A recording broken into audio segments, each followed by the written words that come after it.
Nagaa waaqayyo waaqa jiraatan hunduma keessanii baay'atu hordoftoota yeroo mul'ata akkam jirtu nagaa keessanii anjira gooftaa galanne haa ta'u gidduu kana viidiyootiin isinirraa badee jira har'a isinitti deebi'ee jira garuu immoo ariifachiisa kan gara keessan jechuudha guyyaa har'a yeroo baay'ee taa'ee itti yaada garuu garaa makuutti qabadheetuman dhiisee baroota hedduu jechaadha.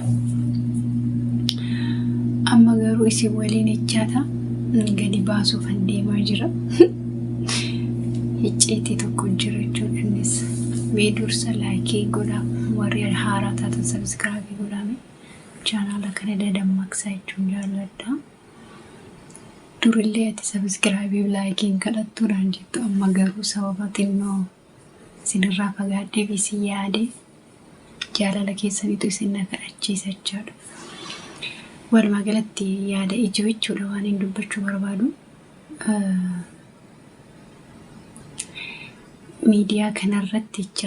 Miidiyaa kanarratti miidiyaa gara kamiyyuu haa ta'u miidiyaa kan jedhamu jechaadha. Namni fayyadamni jiru yeroo ammaa jechaadha. Hundumtuu miidiyaa mataasaa qaba. Iyyoo ibee inni feesbuukii fayyadamu sirriitti tiktookis qaba garuu irra caalmaa isa kan baay'inaan akka fayyadamu nama sanatu beeka. Garuu haa ta'u malee miidiyaa kan fayyadamu akka addunyaatti eenyu taa'ee of ilaalee beekamu. Akka addunyaa kanaatitti afaan garaagaraatiin chaalenjii garaagaraa kan hojjetu nama hedduu jira. Inni kan gammadee, inni kan boo'e, inni kan diraamaa, inni kan fiilmii hojjete, inni kan koomedii hojjete, inni kan faarfatee, inni kan sirbee, inni kan waan bakka keessa isaa jiru ala namaa ta'e biyya lafaa kanarra kan jiru hundinuu hojjeta miidiyaa jecha. Garuu taa'ee gaafanii ilaalu jechaadha. Yeroo baay'ee viidiyoo namootaan nan ilaala garuu koomentiin barreessu namoota muraasaaf malee. Garuu koomentii namoota dubbisuu jaalladhan akka kootitti keessumaa feesbuukii koomentii namoota nan ilaala bal'inaan jechaadha. Wanti ani saba keenyarraa bare tokko jechaadha. Waltuffachuun kuni saba warra kaan afaan garaagaraa namoonni biyya biraa keessa jirtan afaan Ingiliffaa sirriitti dandeessu afaan Arabiffaas haa ta'u iyyuu malee akka biyya keenya namni wal tuffatu akka addunyaa kanaatti jira yaaduun. Maaliif jettee yoo jettan jechaadha. Namni tokko har'a waa tokko gallakkifatee jira yoo ta'e jalqaba namni tokko koomentiin taane viidiyoo nama sanarratti ilaalee barreesseera yoo ta'e namoonni teellaan dhufanillee jecha koomentii nama isa duraa fakkaatu barreessu. Sini galee mitiire yoo namni sun ati immoo hin maraattamu har'a jee barreesse jecha namni tokko yoo hin faarfata yookaan sochiinsaa yookaan uffannisaa akka tokko ta'eera yoo ta'e kun immoo maal maraatti yookaan maal maraata yoo barreesse warri duduubaa dhufanillee jecha koomentii irratti xiyyeeffataniiti viidiyoo nama sanaa akka tuffachuu yoo immoo namni inni jalqabaa viidiyoo sana ilaalee ishoo jabaadhu ati kana nama akkasiiti jedhee yoo barreesse warri booda dhufanis ilaalchuma nama duraa sanaatiin kan koomentiin barraa'u kun ta'uu qabu. Maaliif jennaan sochii namni tokko godhu feetu ammati nama tokko akka miidiyaa kanarratti hojii isaa ilaaltee itti gammadda. Akka yaada keetitti koomentii laatta. Garuu namni biraan yoo arrabse, namni biraan yoo abaare, namni kun hojiinsa waan bareedu yookaan waan hin bareenneef jennee nutis yaada keenya akka koomentiitti nama sana tuffachuu hin qabu. Yoo namni sun hin jajamates nama sana jajuu hin qabu. Akka ofii keetitti ilaalcha nama sanaaf qabduun koomentii barreessi yookaan akkasumatti jaalladhu. Malee yeroo baay'ee jechaadha. Eengadda maaltu garaa na kute beektu mucaa wayiitu tiktook irratti faranjii wayii afeeree ol baasee jira. Ingiliffaatiin waa'ee Itoophiyaatti dubbatu. Mee Itoophiyaa keetti Google irra searchi go'i ilaalii. Winchi kan jedhamu fa'a searchi go'i ilaalii jedhamu caamsuun jecha. Dhuguma ammoo Ingiliffaamaan itti maa jira.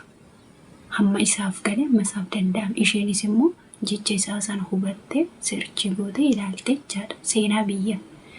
Garuu komentiin achi jalaa waan sin ajaa'ibu isayyuu Ingiliffaa beektaa dubbatta. Ingiliffaan kee homaa namaan galu. Hansheetu namaaf gala malee.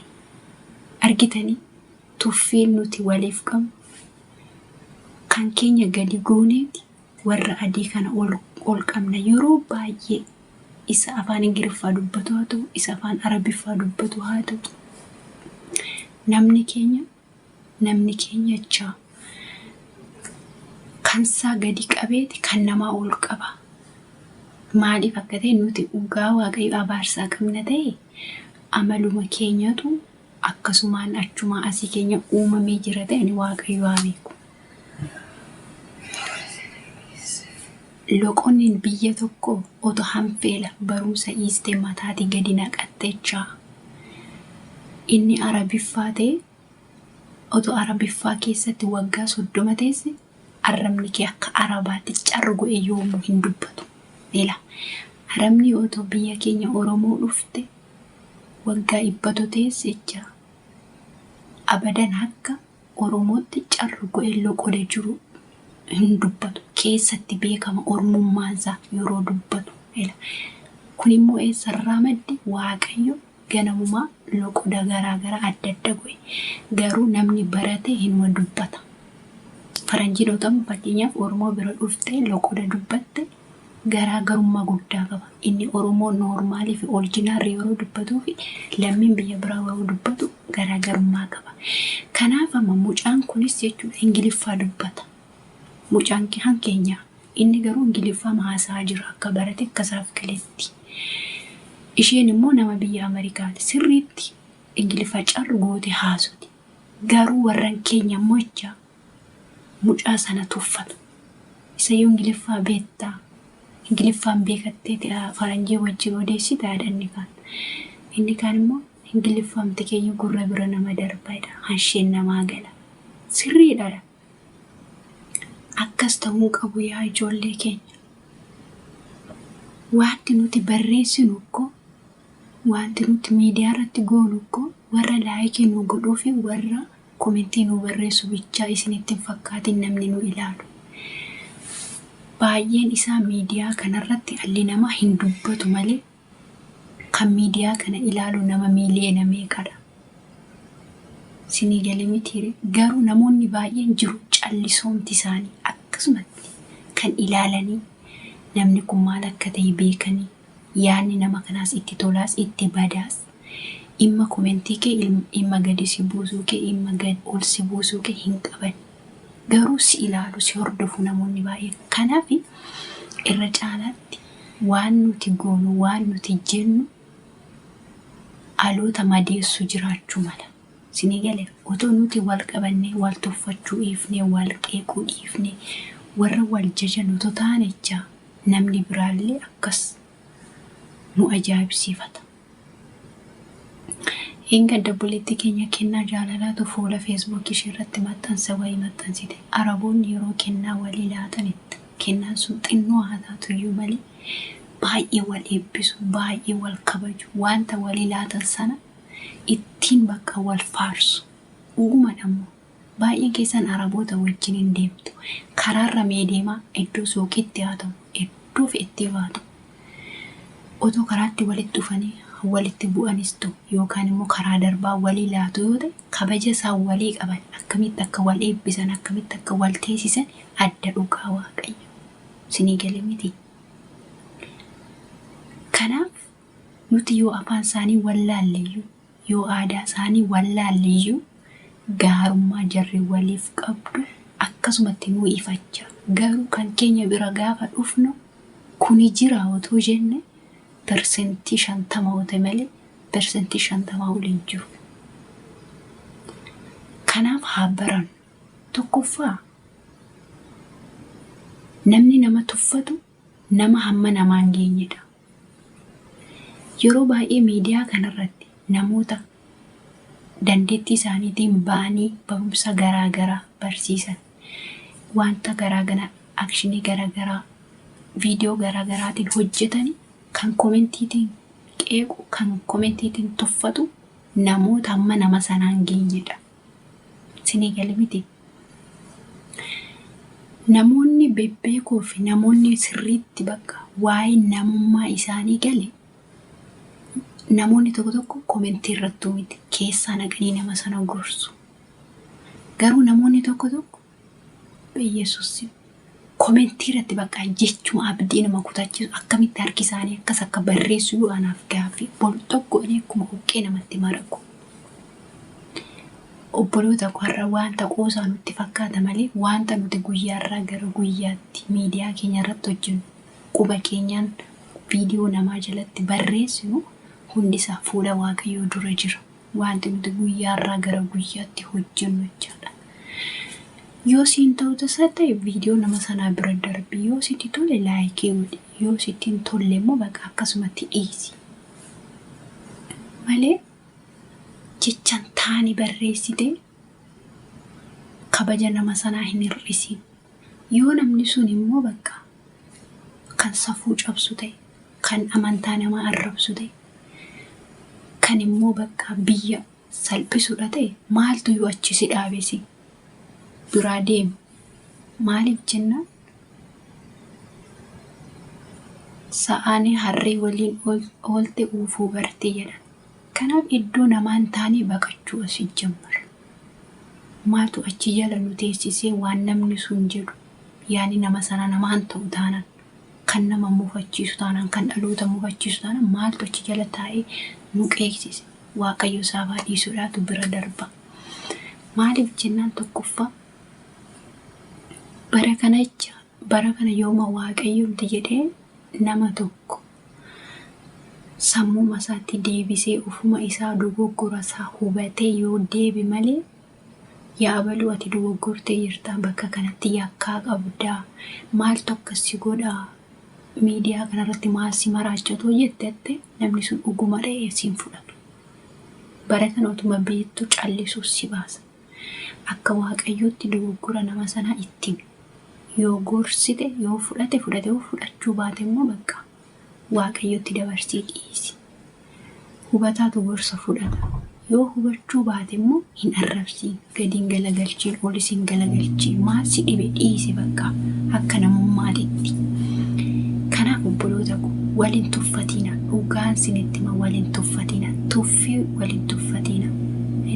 Maaliif jennaan sirriidha, namni hundi walqixa yaadu, walqixa hojjetu, walqixa dandeettii qabu, walqixa mul'atan qabu.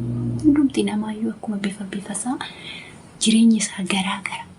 Kan tokko beekummoo tokko hin beeku. Fakkeenyaaf ani amma waan tokko beekuu ta'e isheen tokko waa tokko hin beektu ta'a. Garuu immoo isheerraa waan an baratutu jira, anarraa immoo ishee waa baratutu jira jechaadha. Kanaaf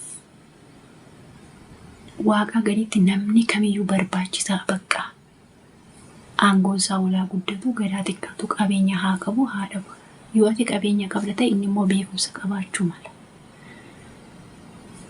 Namoonni baay'een qabeenya qabaatanii beekumsa qaban, garuu sababa qabeenya isaaniif immoo warra beekumsa qabu barbaadu jechaadha. Atis immoo jecha akkasuma malee isheen akka nama akkasiiti dogoggora tokko nama dhugaa yoo dubbanne namni tokko viidiyoo nama tokko irratti editii godhe yoo isheen hin qalliti ta'e, yoo isheen hin qoosti ta'es kun immoo har'aan maaltu akkasii godha, intalli kun safuu cabsitee, ilmi kun safuu cabsee, yoo namni tokko ajandaa godhate dogoggora nama sanaatiin viidiyoo hojjetate namni hundumtuu bakka namuma sanarratti ka'a. Ta'uun qabu. Yoo tokkotti faradete maaf itti faradda? Macaafni qulqulluu koo namatti faradiin jedhu. Kan itti faradametti hin faradamaadha. Kanaafiyyuu cubbuu haa eeggan. Hojii hojjennu keessatti, deemsa qabnu keessatti, koomentii barreessinu keessatti, qoosaa qoosnu keessatti, ajandaa godhannu keessatti arraba keenya eeggachuun nu barbaachisa. Har'a miidiyaaf jenne isa tokko ol buufne, isa tokko gadi buusu, isa tokko immoo mataarra keenya isa tokko lukarra kaa'uun hundumtuu nama waaqayyotu hojii isaa laataafi malee unutarraa ajandaa godhatee hojii isaa barsiisa miti. Kanaaf of eeggannoo haa godhannu isiniin jedha. Wanta akkasii dhaggeeffachuun badaa isinitti tolu waan ta'eef yoo dhaggeeffattaniif galatoomaa isiniin jedha. Nagaan suuraa viidiyoo biraatiin amma walitti deebinutti.